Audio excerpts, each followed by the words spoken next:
اعوذ باللہ من الشیطان الرجیم بسم اللہ الرحمن الرحیم والنجم اذا هوى ما ضل صاحبكم وما غوى وما ينطق عن الهوى ان هو الا وحي يوحى علمه شديد القوى ذو مرة فاستوى وهو بالأفق الأعلى ثم دنا فتدلى فكان قاب قوسين أو أدنى فأوحى إلى عبده ما أوحى ما كذب الفؤاد ما رأى أفتمارونه على ما يرى ولقد رآه نزلة أخرى عند سدرة المنتهى عندها جنة المأوى اذ یغشی السدرۃ ما یغشی ما زاغ البصر وما طغى لقد رأى من آیات ربه الکبریٰ افرأیتم اللات والعزى ومناة الثالثة الأخرى الکم الذکر وله الأنثى تلک اذا قسمة ضیزی۔ قرآن مجید کی یہ صورت قدر مشکل صورتوں میں سے ہے، اس لیے کہ اس میں اشارات سے میں بہت سی باتیں کی گئی ہیں جن کی انٹرپریٹیشن جو ہے وہ آسان نہیں ہے، اس میں ایک سے زیادہ امکانات موجود ہیں آراء ہونے کے، اور وہ آراء موجود ہیں۔ والنجم اذا ہوا،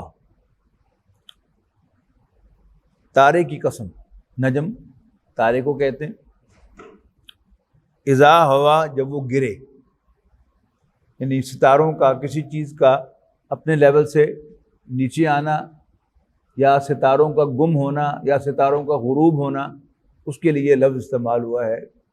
تارے کی قسم اذا ہوا جب وہ غائب ہو جائے، گر جائے، ٹوٹ جائے۔ ما ضل صاحبکم وما غوی، تمہارے دوست یعنی حضرت محمد صلی اللہ علیہ وسلم نہ تو بھولے راستہ اور نہ ہی بھٹکے، یعنی یہ دو مختلف کنڈیشنز ہیں۔ تراجم میں آپ کو کوئی ادھر ترجمہ کرتا ہوا ملے گا، پہلے کا وہ اور دوسرے کا وہ، کبھی دوسرے کا وہ اور پہلے کا وہ۔ یہ دو بھٹکنے کے امکانات ہیں یا بھولنے کے امکانات ہیں۔ ایک ہے کہ انسان جان بوجھ کر صراط مستقیم کو چھوڑ کر، سیدھے راستے کو چھوڑ کر غلط راستے کو اختیار کرے، اور دوسرا ہے بائی ایرر ایسا ہو جائے۔ تو دونوں کی نفی کی گئی ہے کہ والنجم اذا ہوا ما ضل صاحبکم وما غوی، کہ تمہارے دوست یعنی حضرت محمد صلی اللہ علیہ وسلم نہ بھول کر راہ راستے سے ہلے اور نہ جان بوجھ کر اس راہ راستے وہ ہٹے۔ ما ینطق عن الہویٰ، اس کا جو عام ترجمہ کیا گیا ہے کہ نبی اکرم صلی اللہ علیہ وسلم آن ہز اون نہیں بولتے، ان ہوا الا وحی یوحیٰ، وہ تو بس وحی ہوتی ہے جو ان کی طرف وحی کی جاتی ہے۔ اگر اس کو ایسا مانا جائے تو پھر نبی اکرم صلی اللہ علیہ وسلم کی بشریت جو ہے وہ ایٹ سٹیک آتی ہے، اس لیے کہ جو انسان ہے اس کی کیریکٹرسٹکس میں سے ایک کیا ہے؟ کلام کرنا، سوچ بچار کرنا، غور و فکر کرنا، نتائج اخذ کرنا۔ تو اگر ہم یہ مان لیں کہ نبی اکرم صلی اللہ علیہ وسلم اپنے ذہن کو استعمال نہیں کرتے تھے، بس صرف ایک اسپوکس مین تھے اللہ تعالیٰ کے، جو کچھ ان کے دل میں وہی کیا جاتا تھا وہی بولتے تھے، اس کے علاوہ نہیں بولتے تھے، تو پھر اس سے بہت سے مسائل جو ہیں وہ پیدا ہوتے ہیں۔ تو اس کے لیے ڈاکٹر اسرار صاحب نے اس کا ترجمہ یوں کیا ہے، وما ینطق عن الہویٰ، وہ اپنی خواہش نفس سے مغلوب ہو کر نہیں بولتے۔ یعنی ہم بہت سی گفتگویں کرتے ہیں نا، کچھ اصولی باتیں کر رہے ہوتے ہیں اور کہیں ہمارے اپنے نفس کا کوئی انٹرسٹ ہوتا ہے، کوئی ویسٹڈ انٹرسٹ ہوتا ہے جس کے تحت ہم بولتے ہیں۔ تو نبی اکرم صلی اللہ علیہ وسلم سے ایسا کوئی امکان نہیں تھا۔ آپ ایک پورے انسان تھے جو کھاتے بھی تھے، پیتے بھی تھے، اور ان کے اندر دوسری جو انسانی خواہشات ہیں وہ بھی تھیں، اور وہ خود کلام بھی کرتے تھے، غور و فکر بھی کرتے تھے، نتائج بھی اخذ کرتے تھے، صحیح و غلط کا انتخاب بھی کرتے تھے۔ جہاں کہیں نبی اکرم صلی اللہ علیہ وسلم سے کوئی ایرر ہونے لگتی تھی تو اللہ تعالیٰ آپ کو کریکٹ کر دیتا۔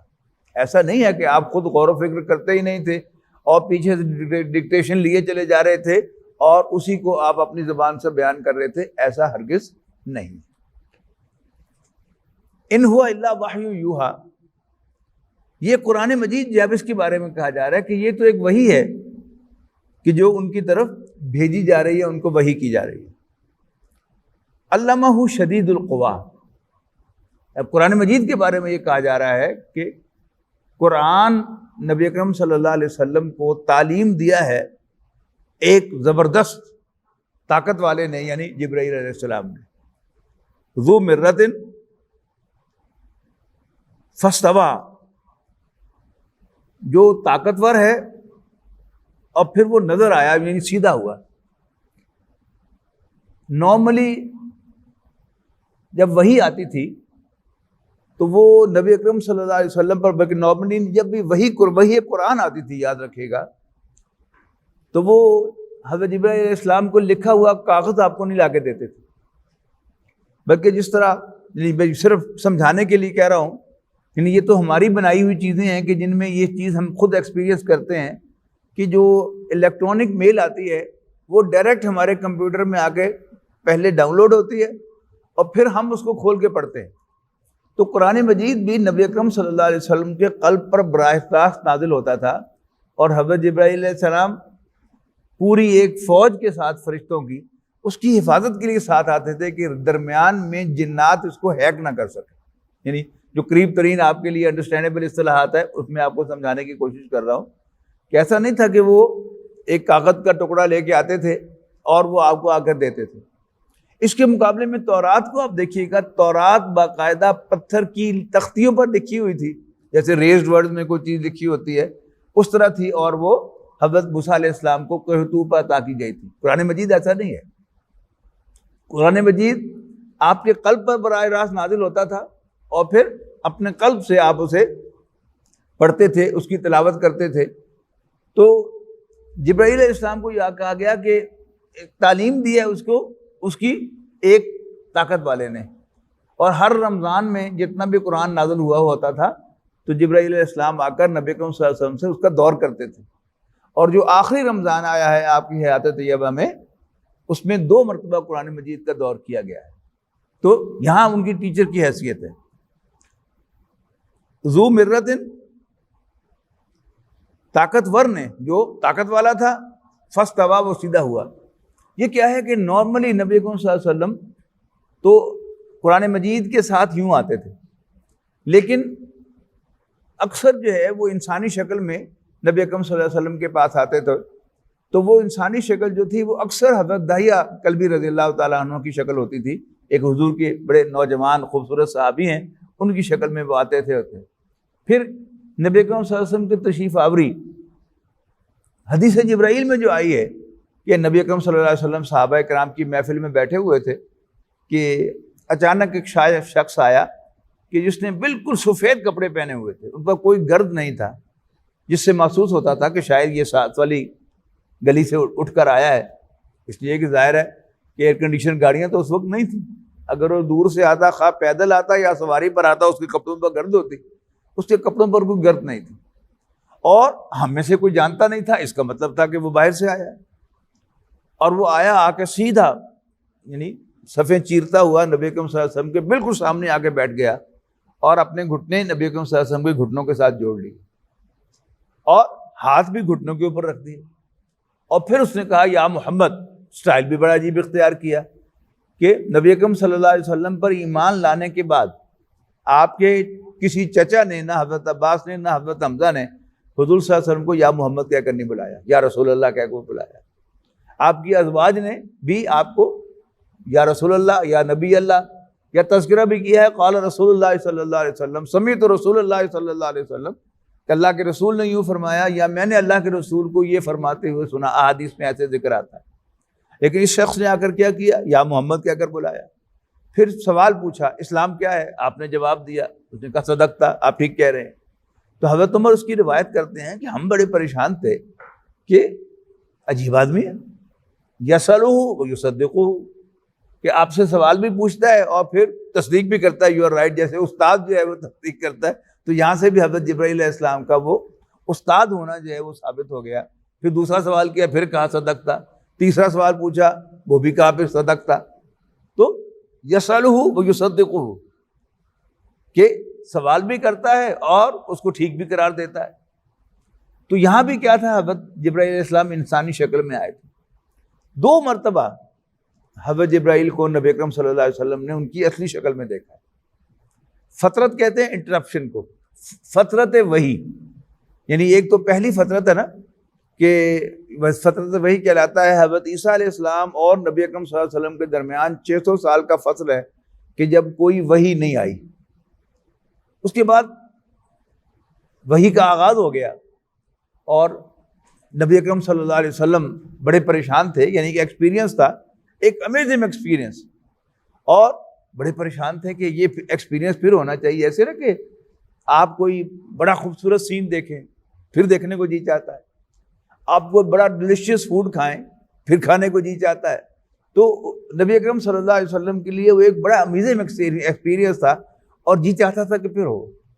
اسی امید میں آپ غار حرا میں دوبارہ گئے اور وہاں جا کر آپ بیٹھے رہے، لیکن وہ ایکسپیرینس دوبارہ نہیں ہوا۔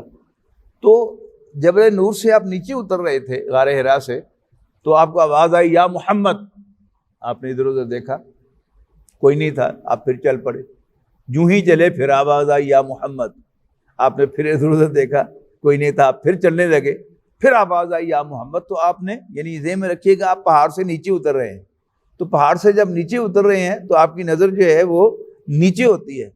اب جب تیسری مرتبہ آواز آئی تو آپ نے یوں نظر اٹھا کر دیکھا تو کیا تھا، حضرت جبرائیل علیہ السلام اصلی شکل میں آپ کو نظر آئے، اور پورا افق جو تھا، ہورائزن جو تھا، وہ حضرت جبرائیل علیہ السلام کے وجود سے بھرا ہوا تھا۔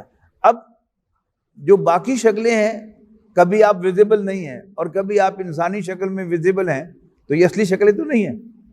تو اس سے کیا ہے، ایلوژن ہوتا ہے کہ پتہ نہیں یہ مجھے کوئی خواب آ رہا ہے یا ویسے کوئی سایہ آ رہا ہے یا میرے اپنے ذہن کی کوئی پیداوار ہے کہ جو آ رہی ہے۔ تو اللہ تعالیٰ نے اس بات کا اہتمام کیا کہ 2 مرتبہ نبی اکرم صلی اللہ علیہ وسلم کو جبرائیل علیہ السلام اپنی اصلی شکل میں دکھائے، ایک وہاں پر اور دوسرے جب آپ معراج پر تشریف لے گئے تھے، تو وہاں جو سفر معراج ہے اس میں بھی آپ نوٹ کیجئے گا کہ آپ نبی اکرم صلی اللہ علیہ وسلم کے پاس انسانی شکل میں آئے، اور جو وہ سواری وہ لے کے آئے تھے وہ بھی ایک ٹینجیبل سواری تھی جو نظر آنے والی تھی۔ لیکن اس کے بعد پھر جب آپ نے سفر شروع کیا تو پھر ظاہر ہے کہ وہ عام سواری تو نہیں تھی، وہ تو ایک دکھانے کے لیے ایک سواری تھی، لیکن اس کے بعد پھر آپ کس سپیڈ سے گئے اور کہاں کہاں گئے وہ سارا کچھ جو ہے وہ ہے۔ آخر پھر مسجد اقصیٰ سے ہوتے ہوئے آپ آسمان پر چلے گئے، حضرت جبرائیل علیہ السلام لے گئے، اور پھر ایک آسمان، دوسرا آسمان، تیسرا آسمان، وہ سب ہو گیا۔ ایک جگہ پر جا کر حضرت جبرائیل علیہ السلام نے کہا کہ جی بس میری بس ہے، اب اس سے آگے میں نہیں جا سکتا، اگر میں ایک بال برابر بھی آگے جاؤں گا تو میرے پر جل جائیں گے۔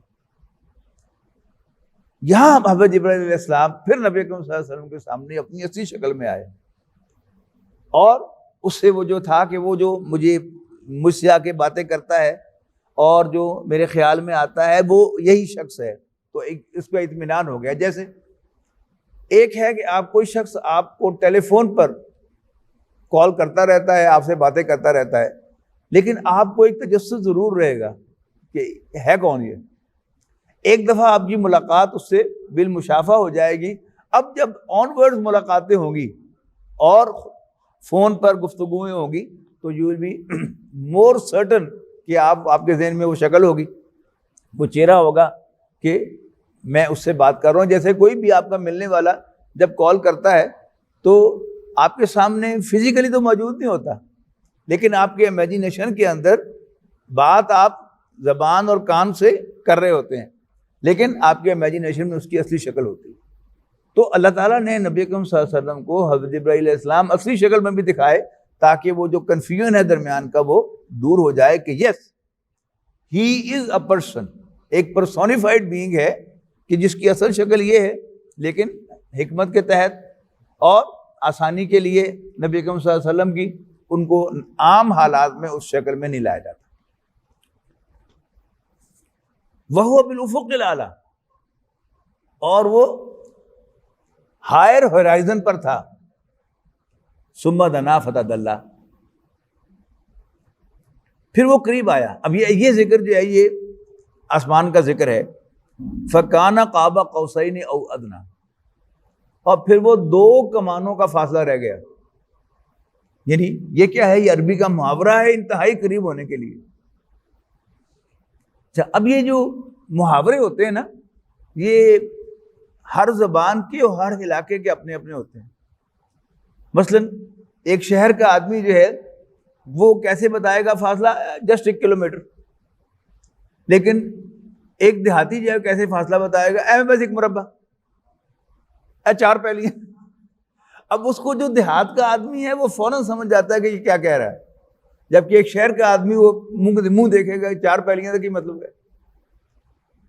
جبکہ ایک دیہاتی آدمی جس کو کلومیٹر یا میل کا کوئی اندازہ نہیں ہے، تو آپ اس کو کلومیٹر بتائیں گے تو آپ کو منہ کی طرف دیکھے گا.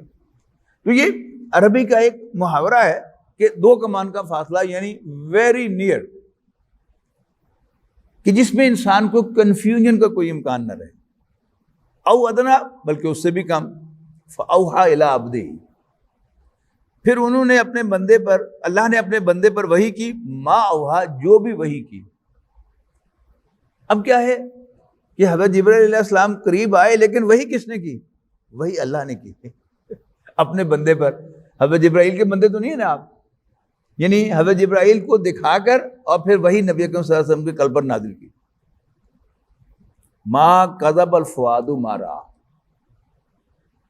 یعنی بعض اوقات ہوتا ہے نا کہ آپ بظاہر ان آنکھوں کے ساتھ کوئی چیز دیکھ رہے ہوتے ہیں، لیکن دل آپ کی تائید نہیں کر رہا ہوتا. اسے آپ ہمارے محاورے میں کہتے ہیں دل نہیں مان رہا. تو دل کا ماننا جو ہے یہ سب سے امپورٹنٹ ہوتا ہے. تو یہاں کہا گیا کہ آپ نے جو دیکھا جبرائیل علیہ السلام کو اصلی شکل میں، آپ کے دل نے بھی گواہی دی کہ یہ بالکل میں ٹھیک دیکھ رہا ہوں. ما کذب الفؤاد ما رأى، نبی اکرم صلی اللہ علیہ وسلم کے دل نے اس کو جھوٹ نہیں جانا، سچ جانا کہ واقعی میں جو میرے ذہن میں جو کچھ ہے وہی کچھ نظر آ رہا ہے، کوئی کنفیوژن باقی نہیں ہے میرے اندر. افتمارونہ علی ما یرا، تو کیا تم جھگڑتے ہو اس پر جو کچھ بھی محمد صلی اللہ علیہ وسلم نے دیکھا. وَلَقَدْ رَآهُ نَزْلَةً أُخْرَىٰ، اور ایک اور مرتبہ انہوں نے بھی دیکھا تھا. جو پہلا جو تھا وہ میں غلطی سے کہہ دیا میں نے کہ یہ دوسرا آسمان کا ذکر ہے، وہ پہلا ذکر وہی تھا کہ جب کوئی جبل نور سے نیچے اترتے ہوئے دیکھا تھا. اب دوسرا ذکر شروع ہو رہا ہے. وَلَقَدْ رَآهُ نَزْلَةً أُخْرَىٰ، اور نبی صلی اللہ علیہ وسلم نے ان کو ایک اور مرتبہ بھی دیکھا تھا.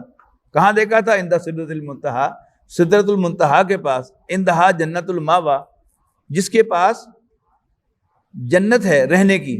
اذ یغشی السدرۃ ما یغشی، جب اس بیری پر چھا رہا تھا جو کچھ بھی چھا رہا تھا، یعنی انڈسکرائبیبل ہے.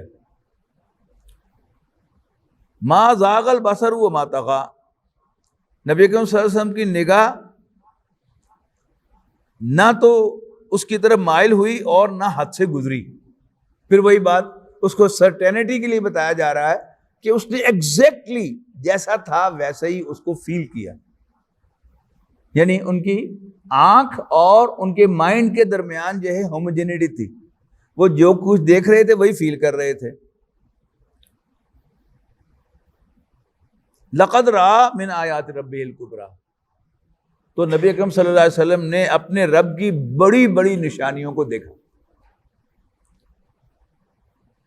افرأیتم اللات والعزیٰ، بھلا تم نے لات اور عزیٰ کو دیکھا؟ یہ کون تھی؟ یہ عربوں کی دیویاں تھیں. یعنی لات جو ہے یہ الہ کا مؤنث ہے، یہ بھی ان کی ایک دیوی تھی. یعنی ان کے جو بت تھے وہ مؤنث ناموں کے ساتھ تھے، اور انڈرسٹینڈنگ ان کو یہ تھی کہ یہ اللہ کی بیٹیاں ہیں، فرشتے ہیں، اور ان کی بیٹیاں اللہ کی بیٹیوں کی حیثیت ہے. اگر ہم ان کو خوش کر لیں گے تو یہ ہماری سفارش کریں گے، ہماری نجات ہو جائے گی۔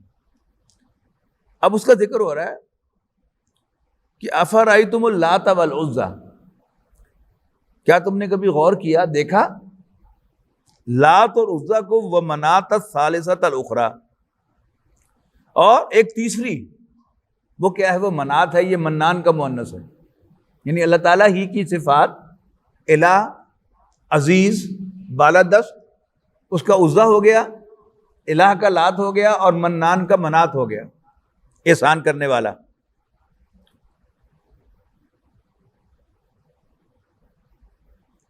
الکم الذکر ولہ الانثی، قرآن مجید کئی مقامات پر قریش کے اس شرک کو تنزیہ انداز میں مینشن کرتا ہے۔ یہ تنزیہ انداز کیا ہے؟ بلے بلے، واہ بھائی واہ، نمی گل سنو، اللہ نے اپنے واسطے دھیاں بنا لیاں کہ تانوں پتر دیتے۔ جس طرح یہ چنوڑ کے محاورے کہتے ہیں نا، منہ سونا ہے، تہاڈا منہ سونا ہے کہ تانوں اللہ نے پتر دیتے تے اپنے واسطے دھیاں رکھ لیاں۔ یعنی کیا ہے؟ تم نے یہ الاٹمنٹ کی ہے کہ اللہ کو بیٹیاں الاٹ کی ہیں اور اپنے لیے بیٹے عطا کیے ہیں، بیٹے الاٹ کیے ہیں، واہ واہ، خوب تقسیم کی کیوں نے، بڑے سیانے ہو تسی۔ یعنی اف ایٹ آل، اول تو اللہ کا نہ بیٹا نہ بیٹی، اس کو نہ ضرورت ہے، لیکن اگر کرنا ہی تھا تو جو بیٹر تھا وہ اللہ کے لیے الاٹ کرنا چاہیے تھا، اور جو اس سے کم تر تھا وہ خود اپنے لیے الاٹ کرتے۔ لیکن یہ کیا خوب تو نے تقسیم کی ہے کہ الکم الذکر ولہ الانثی، تاڑے پتر تے اللہ دیاں تیاں، تلک اذن قسمۃ ضیزی، تو یہ تو بڑی پھر انفیئر، ان ایون تقسیم ہے جو تم نے کی ہے۔ ان ہی الا اسماء سمیتموہا، یہ تو بس کچھ نام ہیں جو تم نے رکھ لیے ہیں، وجود کوئی نہیں۔ یعنی یہ جو ہمارے ہاں ایک تو صوفیاء کرام ہے نا، جن کی بڑی خدمات ہیں، لیکن ان کے علاوہ کچھ نام ہیں جو ہم نے رکھ لیے ہیں۔ وہ کیا ہے کہ فضول نام، چڈا پیر، گھوڑا پیر۔ اچھا، بعض تو ان میں سے ایسے ہیں کہ جن کے بارے میں اگر لوکلی تحقیق کی جاتی ہے تو پتہ چلتا ہے کہ یہاں کوئی گھوڑا مر گیا تھا، اس کو دفن کیا تھا، وہیں پر کسی نے ڈیرا لگا لیا اور جھنڈا لگا لیا، اور وہ پیر بن کے بیٹھ گیا کہ یہاں پیر گھوڑا شاہ جہاں دفن ہوا تھا اس کا یہ دربار ہے۔ تو یہ کیا ہے؟ اسماء، نرے نام ہیں، سمیتموہا، جو تم نے رکھ لیے ہیں۔ حقیقت میں نہ لات کا کوئی وجود ہے، نہ منات کا کوئی وجود ہے، اور نہ عزیٰ کا کوئی وجود ہے۔ اچھا، یہ اصل میں ہوتا کیا ہے؟ سردار اور عوام، ان دونوں کی جو نفسیات ہوتی ہے اس میں بڑا فرق ہوتا ہے۔ سردار کلیور ہوتے ہیں اور وہ عوام کی نفسیات کو سمجھتے بھی ہیں، اس کو ایکسپلائٹ بھی کرتے ہیں۔ عوام کی نفسیات کیا ہے؟ عوام عام طور پر غور و فکر سے کام نہیں لیتی، حالانکہ ان میں صلاحیت ہوتی ہے۔ حضرت موسیٰ علیہ السلام کے تذکرے میں ہم پڑھ آئے ہیں کہ جب حضرت موسیٰ علیہ السلام بنی اسرائیل کو سمندر سے پار لے کر نکلے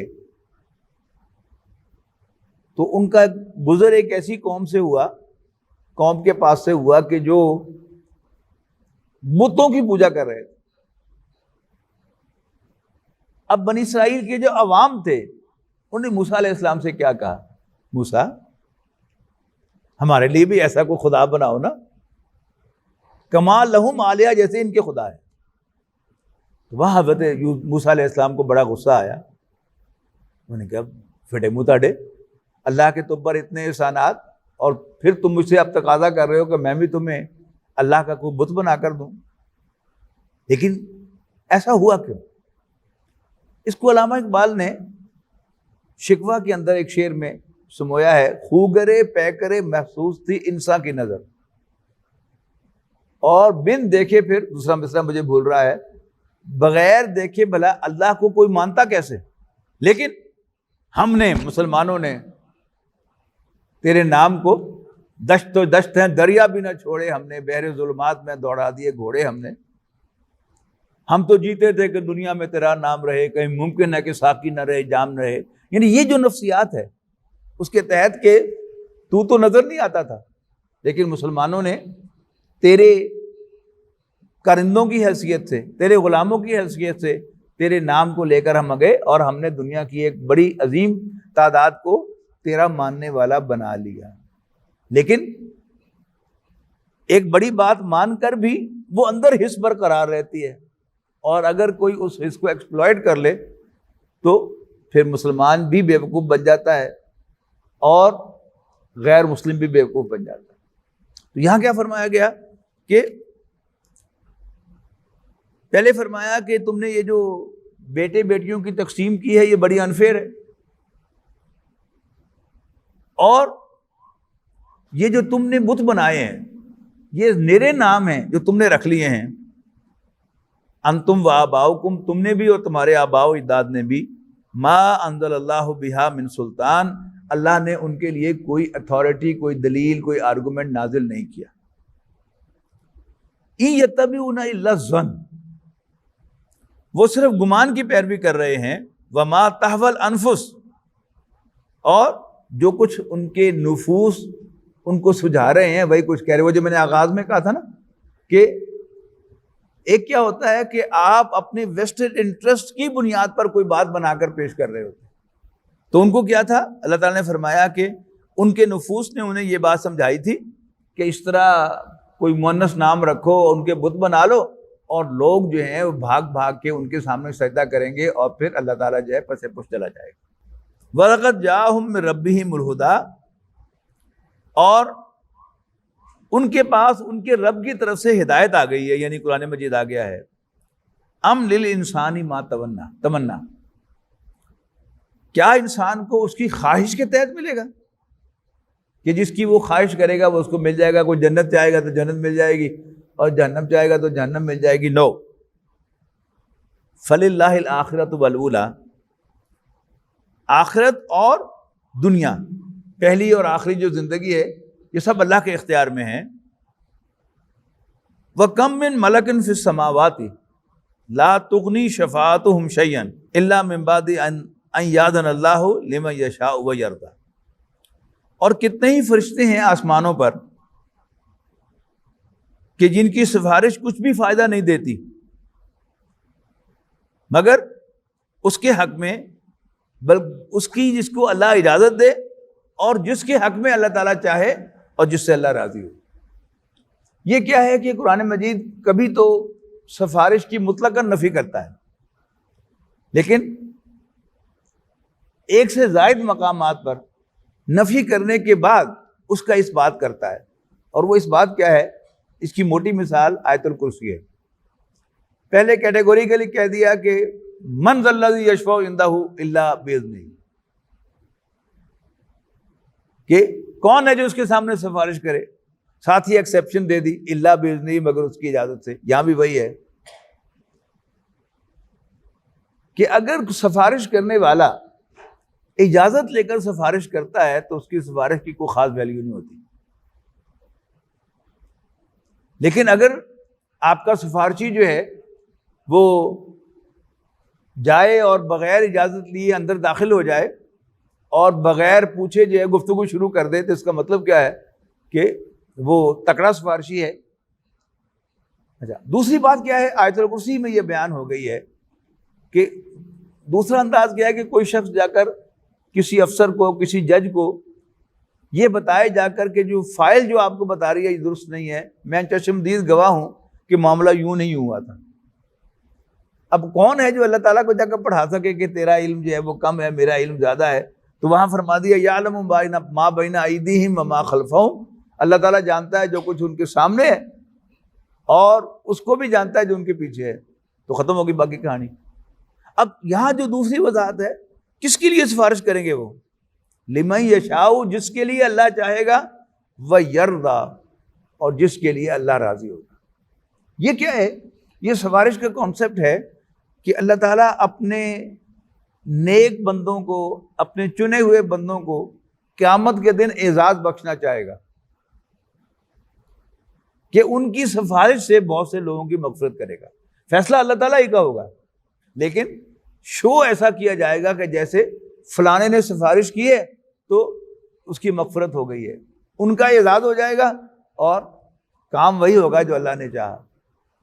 اس کو میں کمپیئر کیا کرتا ہوں، آپ کو پہلے بھی یاد ہوگا، سمجھانے کے لیے صرف، کہ جیسے ہم اپنے بچوں کی شادی کرتے ہیں نا، تو فیصلہ ہم خود کرتے ہیں، تحقیق بھی خود کرتے ہیں، اور جب ہم مطمئن ہو جاتے ہیں تو ہم ان سے کہتے ہیں کہ بس جی سن تو ان کوئی اعتراض نہیں، لیکن فائنل جڑی فیصلہ ہے وہ بچی دے دادے نے کرنا ہے، اور پھر خود ہی ہم ان کو اپوائنٹمنٹ بھی لے کے دیتے ہیں اپنے والد صاحب سے ملنے کے لیے، بچی سے دادا سے ملنے کے لیے، اور انہیں فون بھی کر دیتے ہیں کہ ہم نے تحقیق کر لی ہے، بس آپ جو ہے ہاں کر دیں، اینڈ وائس ورسا، کہ کوئی کام جو آپ نے نہیں کرنا ہوتا تو آپ، لیکن جو حالات ہیں ان میں آپ کارنر ہو رہے ہوتے ہیں تو کہتے ہیں کہ یہ اصل فائنل فیصلہ جو انہوں نے کرنا ہے، اپوائنٹمنٹ لے کے دیتے ہیں اور ان سے نہ کرواتے ہیں۔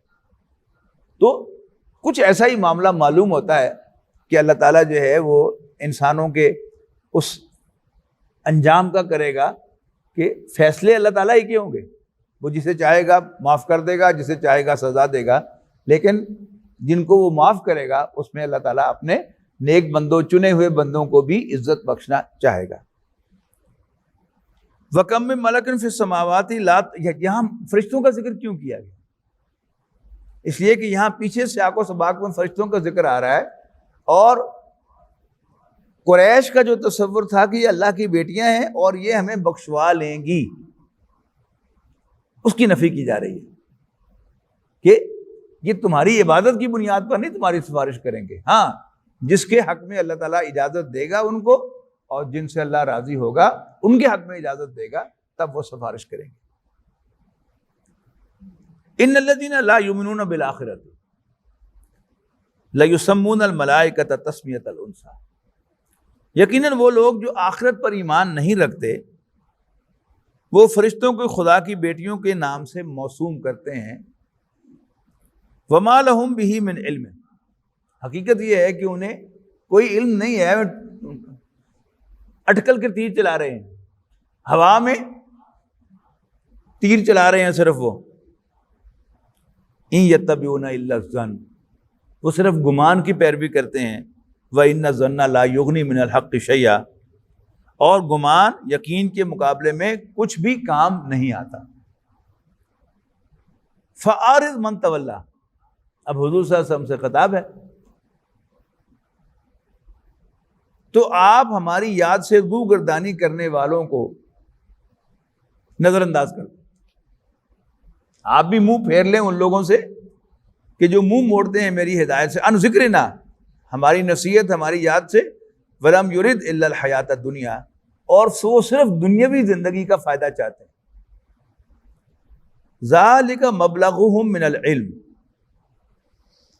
اور یہ ان کا لیول ہے انڈرسٹینڈنگ کا۔ مبلغ کہتے ہیں پہنچنے کی جگہ کو، بلاغ کہتے ہیں نا پہنچنا، پہنچانا، تبلیغ جس سے بنا ہے، تو مبلغ پہنچنے کی جگہ، یعنی یہ ان کا میکسیمم ہے علم کا لیول کہ جہاں تک وہ پہنچ پاتے ہیں۔ ان ربک هو اعلم بمن ضل عن سبیلہ، بے شک آپ کا رب خوب جانتا ہے کہ کون اس کے راستے سے بھٹکا ہوا ہے، وہو اعلم بمن اہتدی، اور وہ خوب جانتا ہے کہ کون ہدایت یافتہ ہے۔ وَلِلَّهِ مَا فِي السَّمَاوَاتِ وَمَا فِي الْأَرْضِ، اور آسمانوں اور زمین میں جو کچھ ہے وہ اللہ کا ہے۔ لِيَجْزِيَ الَّذِينَ أَسَاءُوا، تاکہ اللہ تعالیٰ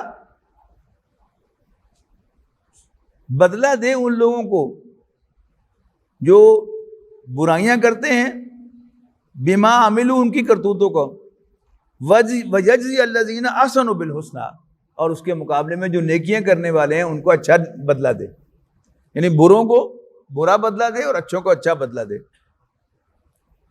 اب یہ کون لوگ ہیں؟ الذین یجتنبون کبائر الاسم والفواحش، وہ لوگ کہ جو بڑے بڑے گناہوں سے اجتناب کرتے ہیں اور بے حیائی کی باتوں سے اجتناب کرتے ہیں، یعنی باقی ہر معاملے میں بڑے گناہوں سے انسان بچ جائے تو خلاصی ہے، لیکن جو بے حیائی کی باتیں ہیں وہ چھوٹی سے چھوٹی بات سے بھی بچنا ضروری ہے. کیوں؟ ایک آدمی جو ہے وہ آپ کو بے شمار لوگ ایسے ملیں گے جو ساری عمر میں یورپ میں رہے، جب وہاں پر حلال گوشت بھی نہیں ملتا تھا، اور انہوں نے 20 سال 25 سال صرف انڈوں اور سبزی پر گزارا کیا، گوشت نہیں کھایا. وہ پیئنگ گیسٹ کے طور پہ رہے کسی گھر میں جہاں فریج میں شراب بھی پڑی ہوتی تھی اور سور کا گوشت بھی پڑا ہوتا تھا. شیئرڈ اکاموڈیشن انہوں نے لوگوں کے ساتھ، جہاں ہندو بھی تھے، عیسائی بھی تھے، سکھ بھی تھے، وہ رہتے تھے. ان کا حرام کھانا بھی پڑا ہوتا تھا لیکن کبھی انہوں نے اس کی طرف دیکھا بھی نہیں. لیکن آپ کسی عورت کے ساتھ کلوز ویسینٹی میں رہیں تو پھر ہو ہی نہیں سکتا کہ آپ اس کے ساتھ انوالو نہ ہو. اکیلے رہیں گے کیا ہوگا کہ شروع میں آپ ہیزیٹنٹ ہوں گے، گفتگو سے بھی اوائڈ کریں گے، پھر اس کے بعد جو ہے وہ کوئی ضروری بات جو ہے وہ کر لیں گے، اس کے بعد پھر گپ شپ لگنے لگے گی. پھر گپ شپ کا اگلا سٹیپ کیا ہے؟ ہنسی مذاق شروع ہو جائے گا. اب ہنسی مذاق میں کیا ہے؟ ہاتھ پہ ہاتھ بھی آپ مار لیں گے، اور پھر سے وہ موبائل جو ہے وہ آپ دیکھ رہے ہیں یا وہ دیکھ رہی ہے اور اس کو کہتی ہے کہ یہ فلانا ہے، تو آپ اس کو جھپٹا مار کے اس سے موبائل چھیننے کی کوشش کریں گے، یا وہ آپ سے جھپٹا مارے گی، تو وہ سارے فاصلے جو ہے وہ ایک دم کولیپس ہو جائیں گے اور آپ ایک دوسرے کے ساتھ جو ہے گتھم گتھا ہو جائیں گے.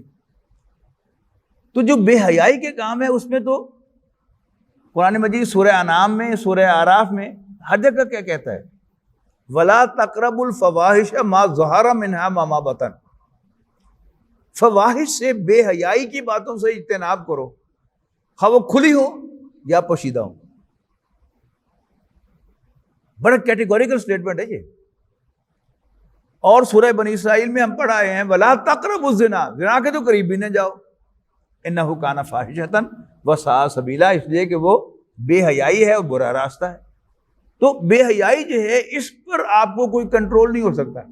اگر آپ اس راستے پر چلیں گے تو آپ کو پتہ ہی نہیں چلے گا کہ ایک کے بعد دوسرا سٹیپ، دوسرے کے بعد تیسرا سٹیپ، تیسرے کے بعد چوتھا سٹیپ، آپ قریب ہوتے چلے جائیں گے اور پھر ایک دم کوئی ایسا ہوگا کہ آپ سے وہ جو انویزیبل لائن ہے وہ کراس ہو جائے گی اور آپ کو یہ بھی پتہ نہیں چلے گا کہ آپ نے کپڑے کب اتار دیے. یہی سبق ہے قصہ ہے آدم و ابلیس کا بھی. فلما ذاقا الشجرۃ، تو جو ہی انہوں نے اس درخت میں سے چکھا، بدت لہما سوآتہما، تو ان کی شرمگاہیں ایک دوسرے پر ایکسپوز ہو گئی. میاں بیوی تھے، جس طرح روزے کے اندر منع ہوتا ہے ایسے ہی ان کو اس درخت کے پاس جانا سے منع کیا تھا، لیکن جب آپ اس درخت کے قریب جائیں گے تو پھر اس پہ سے چکھیں گے بھی تو پھر کیا ہوگا؟ آپ کو پتہ نہیں چلے گا کہ آپ کپڑے کب اتارتے ہیں. تو یہاں بھی کیا ہے کہ الذین یجتنبون کبائر الاثم، وہ لوگ کہ جو بڑے گناہوں سے اجتناب کرتے ہیں، والفواحش، اور بے حیائی کی باتوں سے، الا اللمم، سوائے لمم کے. اب اس پر ایک روایت ہے، حضرت ابن عباس نے، جو ان کی تفسیر ہے، سب سے بڑے عالم صحابہ کرام میں سے وہی شمار ہوتے ہیں. اب وہ لمم کو ڈیفائن کرتے ہیں کہ لمم میرے خیال میں اور کوئی نہیں ہے سوائے اس حدیث کے جو حضرت ابو ہریرہ رضی اللہ تعالیٰ عنہ سے مروی ہے، کہ جس میں نبی اکرم صلی اللہ علیہ وسلم نے فرمایا کہ آدم علیہ السلام کی اولاد میں سے کوئی نہیں ہے کہ جو زنا میں سے کچھ حصہ نہ لے. بڑی سخت حدیث ہے یہ. آنکھ کا زنا بد نظری ہے، اور زبان کا زنا جو ہے یہ ذرا مزے کی باتیں کرنا ہے. اور ایک اور ہے، مجھے بھول گیا،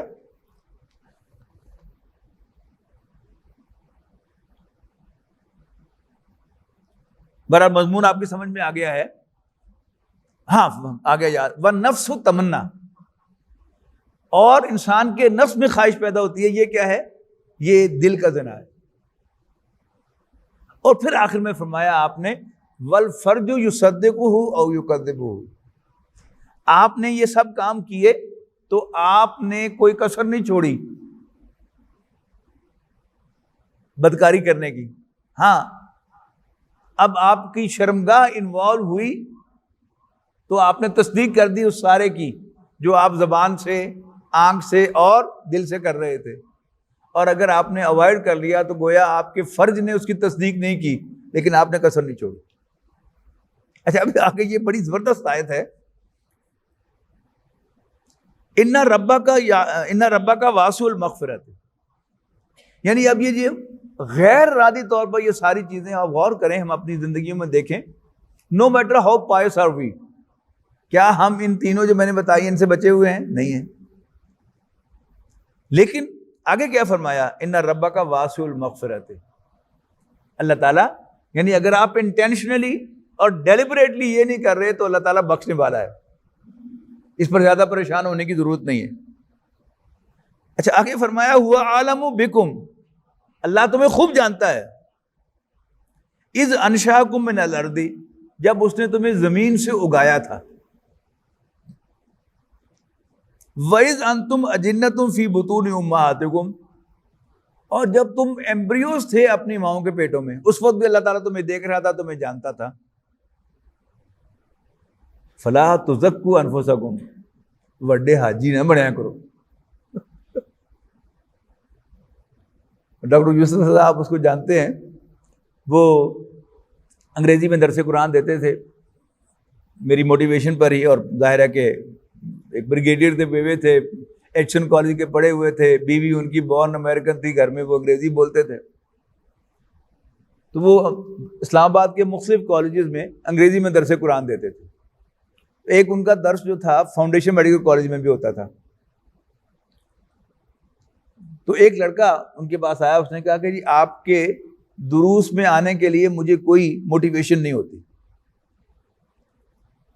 کیونکہ آپ جو ہمارے اصل مسائل ہیں ان کو تو ڈسکس ہی نہیں کرتے. انہوں نے کہا جی میں نے ایک سروے کیا ہے، 95% لڑکے پورنوگرافی دیکھتے ہیں اور ماسٹربیشن کرتے ہیں،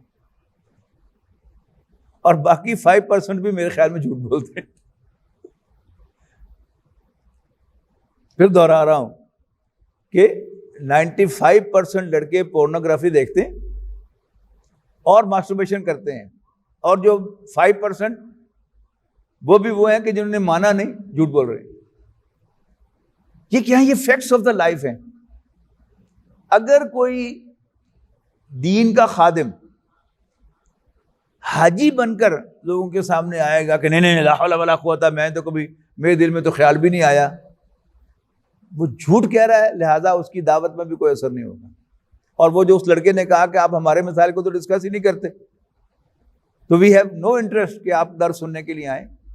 اب یہ جو ریئل فیکٹس ہیں، hard facts of the life ہیں، کہ آپ نوجوانوں سے کہیں کہ بھائی یہ ہماری کمزوری ہے، اور میں بھی اس سے مبرہ نہیں، جیسے حضرت یوسف علیہ السلام نے کہا تھا وَمَا أُبَرِّئُ نَفْسِي، میں بھی اپنے نفس سے مبرہ نہیں ہوں، ان النفس لَأَمَّارَةٌ بِالسُّوءِ، بے شک نفس تو برائی کا حکم دیتا ہی ہے. تو ہمیں کہنے میں کیا حرج ہے؟ اگر اللہ کا ایک نبی جو کل کو نبی بننے والا ہے وہ یہ کہہ سکتا ہے تو ہم کیوں نہیں کہہ سکتے؟ اپنے بچوں کو بھی وعظ و نصیحت کرنے کے لیے ہوتا ہے نا کہ کبھی کمپلینٹ آتی ہے کسی بیٹے کی، تو اب ایک انداز کیا ہے کہ آپ جو ہیں وہ بالکل حاجی بن کر اس کے سامنے جائیں، کیوں نہیں ایسا کیا تم نے، یہ کیا وہ کیا. آپ کہتے ہیں بھائی یہ ایک انسانی فطرت ہے، ہم بھی جوانی میں اس طرح انوالو ہو جایا کرتے تھے، لیکن اس کا فائدہ نہیں ہے کوئی. بچاؤ اس کو اپنے آپ سے، اس کا یہ نقصان ہوگا، یہ نقصان ہوگا. پھر اس کو کچھ گائیڈ لائن جو ساتھ دی جائے کہ اس پر کنٹرول کیسے کیا جائے، لیکن اس کو کبھی یہ فیلنگ نہ دیں کہ وہ کبھی 100% پاک اور صاف ہو سکتا ہے، اس لیے کہ ہم میں سے کوئی 100% پاک اور صاف نہیں ہو سکتا. وی آر ہیومن بینگس، ہم میں سے کوئی نہ فرشتہ ہے نہ نبی ہے، لہذا ہمارے اندر ایررز ہوں گی، اور یہ لمم جو ہے یہ ہماری زندگی میں بھی ہوگا. بس اللہ تعالیٰ سے دعا کرتے رہنا چاہیے کہ اللہ تعالیٰ ہمیں انٹینشنلی ان چیزوں میں انوالو ہونے سے بچائے، اور پھر وہ جو فج کی تصدیق اور تکذیب ہے اس میں ہم تکذیب کی طرف جائیں، تصدیق کی طرف نہ جا بیٹھیں. واللہ اعلم. فلا تزکوا انفسکم، اپنے آپ کو پاک صاف نہ بتایا کرو، یعنی جس کا میں نے ترجمہ کیا بہت حاجی نہ بنیا کرو۔ وَهُوَ أَعْلَمُ بِمَنِ اتَّقَىٰ، اللہ تعالیٰ خوب جانتا ہے کہ کون زیادہ متقی ہے، کون زیادہ اللہ سے ڈرنے والا ہے۔ اللہ تعالیٰ ہمیں ان میں شامل فرمائے۔ بارک اللہ لی ولکم فی القرآن العظیم ونفعنی وإیاکم بالآیات وذکر الحکیم۔ بہت شکریہ۔